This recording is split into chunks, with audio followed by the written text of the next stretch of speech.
What is going on, guys? Rogue Hero here, and in today's video I'm bringing you guys my first ever tier list video. So if this video can get up to 100 likes, you guys can comment on the video, let me know you guys enjoy this type of content. I would definitely do more tier lists in the future. This is my tier list for rogue decks that are somewhat competitive for February going into March 2021. Matter of fact, I'm just going to say March 2021. I'm pretty sure mostly all these decks are going to get untouched by the ban list. If anything, these decks will get helped by the ban list. So shoot straight into it. I asked you guys in my community tab, by the way, what decks I should pick. So these are a bunch of decks that you guys thought I should pick. If you guys pick something that was not on this list, I do apologize. I didn't want this video to be like an hour long because I did get a lot of suggestions. So I'm going to go ahead and start off with Invoked. Invoked, in my opinion, is a really good deck. It kind of reminds me of Heroes. They main deck Super Poly. They main deck all kind of stuff. I kind of want to say they're tier 2. Only because they don't top as much right now. But when they were at their height, they're tier 1.5. I definitely don't want to say that they're tier 2.5 because the deck literally Super Poly, negate.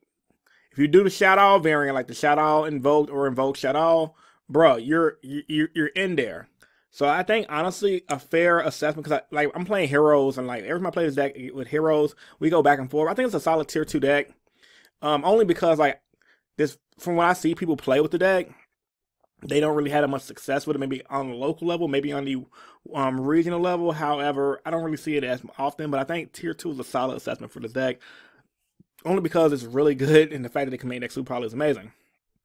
Okay, so we got Cyber Dragons. Now, a lot of people think Cyber Dragon is good. Cyber Dragon, you guys could always Cyber Dragon Fusion off their board if they have a big board. I mean, now everybody is setting up all around the gate. I kind of want to put it at 2.5, only because like literally Cyber Dragon has a one-trick pony. People say Heroes is a glass skin and one-trick pony, but literally Cyber Dragon, they can OTK, right?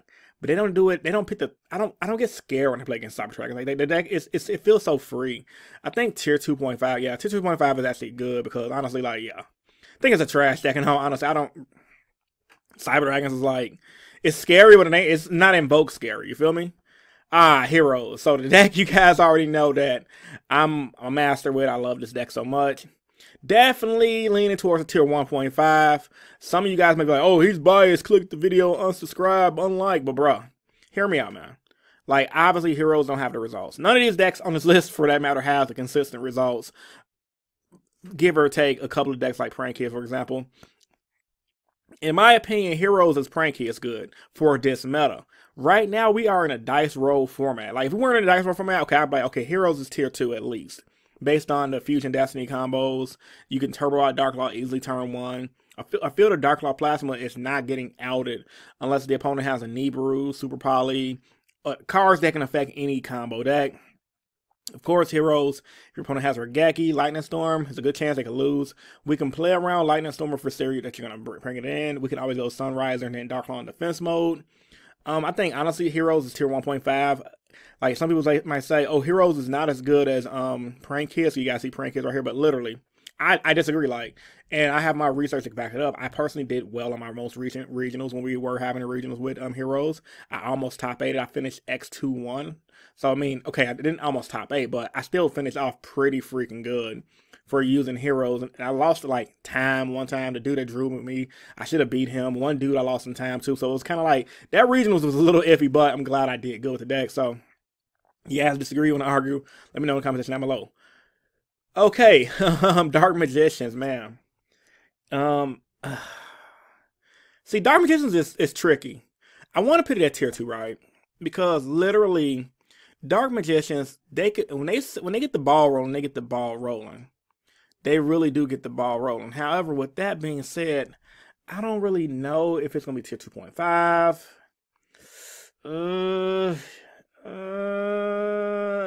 2.5. Dark Magician, it doesn't give me Invoke scariness, but it gives me Cyber Dragon scariness, you know? So I think tier 2.5 is fair. And I know you guys are wondering, where is Guru Control and where is Altergeist? I consider those decks kind of meta. They're on the lower end of the meta. They're definitely a little bit above tier 1.5 and higher. Only because I know, of course, Guru Control, that's technically, since it just won one of the most recent events, it'd be foolish not to call that a meta deck. And as far as Altergeist not being on this list as well, I mean, I guess you can kind of argue it is Rogue, but I mean, it's a little scarier than Prankheads, in my personal opinion, which is why it's not on this list. But I can always do this video again and include them in the near future. But yeah, man, back to Dark Magician. Not scared of this card at all, or the deck for that matter. Yeah, it could be my hero deck sometimes because we go back and forth like Cyber Dragon does. However, I don't see people scared of going against Dark Magician. People scared of Darklaw. They're not scared of Dark Magician. All right, Infernobles. Smoke Grenade deck. This deck can kind of eat your hand. I kind of want to put it at tier 3 because like, I don't really see people playing it that much at locals. It does see some okay online success, but I think the fact they can eat your hand definitely puts it at tier 2.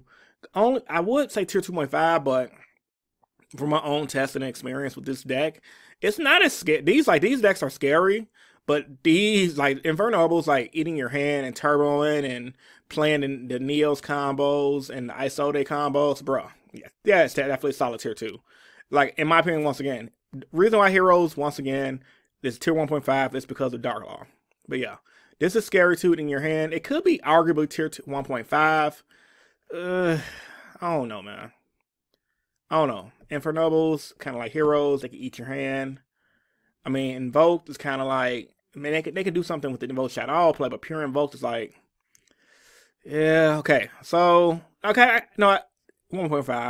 I got to tier 1.5 with Infernobles. Like, eating your hand is really good. Like, the deck, I feel like a solid Infernoble player could screw somebody up. I've personally seen it at locals a lot. And I've seen how people get hyped about this. Yeah, tier 1.5, definitely. More Doches. Okay, let's see. Deck hasn't done anything. Tier 3. Moving on. Okay, but not honestly, though. Doche, like, it combos, but it just doesn't do enough right now. Like, literally, it got plays, right? It can OTK. It's a little fast, but it's kind of like Cyber Dragon. I don't know. Like, it's just... Like, somebody have to show me the sauce with Madoche, because like literally it doesn't do much. Like they're easily out about every deck in the meta, and they just don't. They're not threatening. They don't make threatening plays. Like honestly, Dark Magician is more tier 3. Like let's trash right now, bro. Like they not threatening, bro. Like it's Madoches. All right, man. Mekk-Knight. My boy Slim, tier 3. No, I'm joking. Mekk-Knight is on solid. If you playing Mekk-Knight, you're more likely playing Mekk-Knight Invoked with Shadow Engine, because that's the only way to play the Mekk-Knight deck. I want to say a solid, you know what, tier 3, because like if they're playing the Invoked engine, which more than likely they are, they're gonna be tier 3. Like I feel like the Mekk-Knight Invoke Shadow deck is a lot more scary than just Invoke Shadow or Invoke Pure.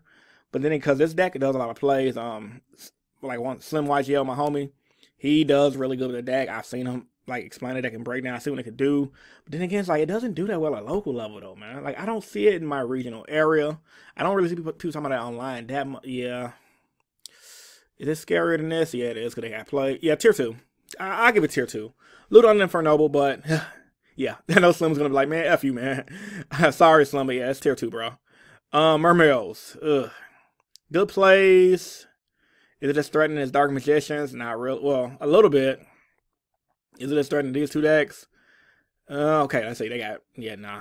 It's too dated, bro. Like, Mermails is like, it can do stuff, and it's super dated. It's not scary. Yeah, tier 3. Like, I gotta pick Mermail at tier 3, man. Like I said, it can win. Like, all these decks can win. Don't get it twisted. But if I was to rank these decks on the tier, bro, like, yeah. Anybody's scared of Mermails right now. Like, they can get their one game out of whatever, but anybody's scared of Mermails. Alrighty, Orcus. Let's see. Orcus. Let's see. Got a tail right here. They can set up some pretty nasty plays, but they have been setting up nasty plays. 2.5 maybe? Because they do use the PK engine, which is the only way to run it. Nah, tier 2. No, actually, no. They've been doing actually tier 1.5, bro. Like, honestly, I've been seeing a lot of people make Orcus decks mixed with other stuff, and it's actually pretty decent. Yeah, man. That Orcus engine, including with the PK engine, has been pretty dirty. But then again, it's like, I don't know, man.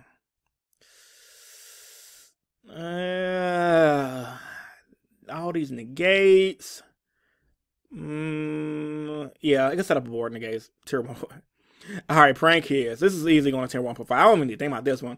Only because, like, Prankheads, like I said, homie at locals, Robert Kramer showed me this also with the deck. The deck has so many potential. It's almost tier 1. Like, right here, like, tier 1.5 guys is almost tier 1 decks. I know, and like I said, I know a lot of people are going to disagree with Heroes being tier 1.5, but the reason why it's up here And these decks are up here. These decks are all like a couple of cards away from this being broken. Summon Grace, easily tier 2 right now because of the meta. It's technically between here. Like, it could be up here, right? But I'm not scared of Sylas. Most people ain't scared of Sylas. Even people who are good with Sylas aren't playing the deck really like that. Yeah, tier 2. Like, it's good, but it's not, oh my god, I'm scared. It's Solomon Gray. It's like, oh, okay, Solomon Gray. Let me go ahead and smack him up real quick. Sky Strikers, Booty Butt Cheeks, tier 3. Like, literally, like, it's good. Like, Ray is good. It's Q card, whatever, but nah, Booty Butt Cheeks. Dinos, tier 1.5. Bro, Dinos is so annoying.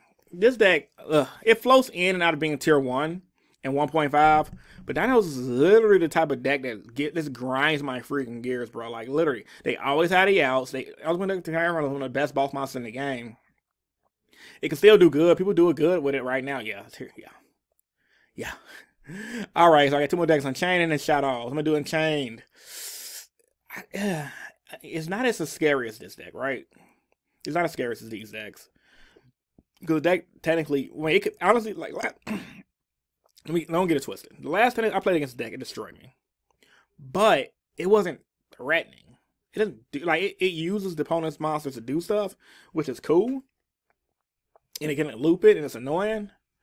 Which puts it above these decks, so this deck is, like, really freaking good the more I think about it. But it's not almost broken yet. Like, you can give it some more cards to get it to tier 1.5 status. I would literally have to see a deck top of regionals. Like, literally, all these decks up here have done good on the regional circuit. The last actual regional circuit we had. Like, these decks obviously floated in as well, but yeah.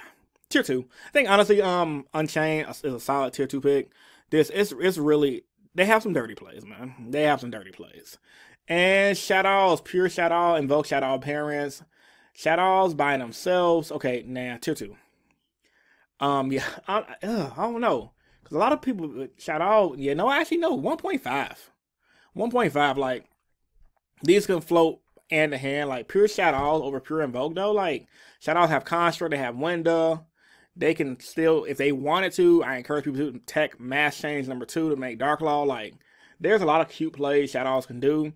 Are they good against meta? Yeah, like, Window is a freaking boss. Like I said, Alistair Invoker was almost up here as well. But if we're gonna talk about pure invokes right now, or it floats. Like, Shadows represent Shadow Invoke because they're gonna play the Invoke engine more than likely with Dogmaticas and stuff. So Shadow Invoke, Dogmatica, yeah, tier 1.5.